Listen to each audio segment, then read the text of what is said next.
Hi everyone, in this video you have to find the limit of part A, B and C using the definition of the first derivative, and we have two definitions. This is the first definition of f prime of x, and this is the second definition of f prime of x. So you have to generate a function, depends on the limit you have, and you have to find x0, which is a here, in each part. So in part A, you have to rewrite the limit as limit 2 to the x minus, you have to write 8 as 2 to the 3 divided by x minus a 3 when x goes to a 3. It's clear that you have to use the second definition of derivative because we don't have x plus h. And the first derivative, you have to see a plus h, 3 plus h, 2 plus h, like this. And part A, we don't have anything like that. So the function f of x is 2 to the x. And a equals to 3. This is a. So our limit equals to f prime of 3. So we're gonna find f prime of x, and this is an exponential function, so you have to find the derivative of the exponent firstly, which is equals to 1 because we have x in the power. Then you have to multiply by the same function, 2 to the x, multiply by ln of the base. So f prime of 3 equals to 2 to the third times ln of 2. We have 8 multiplied by ln of 2. So our limit equals 8 multiplied by ln of 2. Now in part B also you have to construct a function and a value a to substitute inside the first derivative function. So first you have to rewrite this limit as limit ln of x minus nothing, minus 0, because we don't have anything. So you have to subtract 0 divided by x minus 1 when x goes to 1. And as you know, ln of 1 equal to 0, so you can rewrite 0 as ln of 1. So you have limit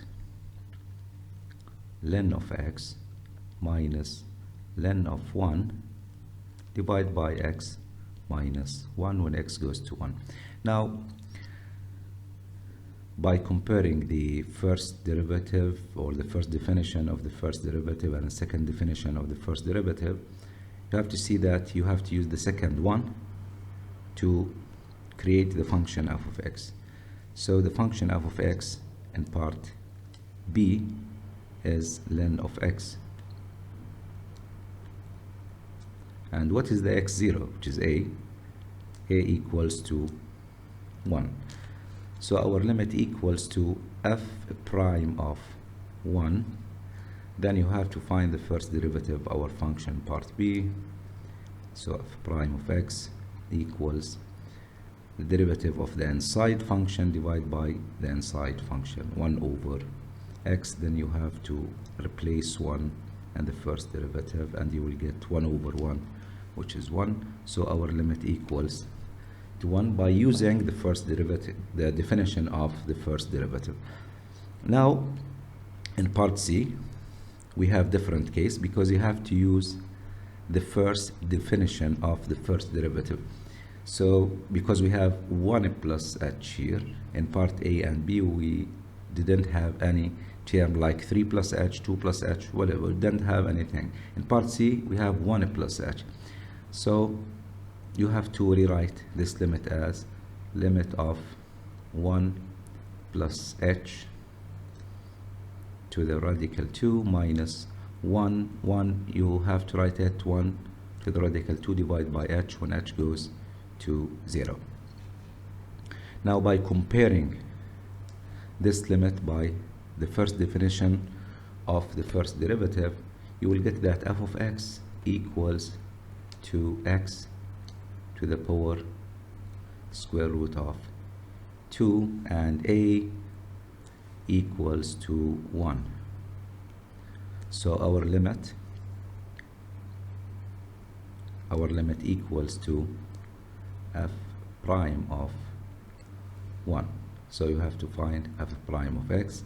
This is x to the number, so it will be square root of 2x to the radical 2 minus 1. Then you have to replace a equals 1 in the first derivative to get the value of the limit.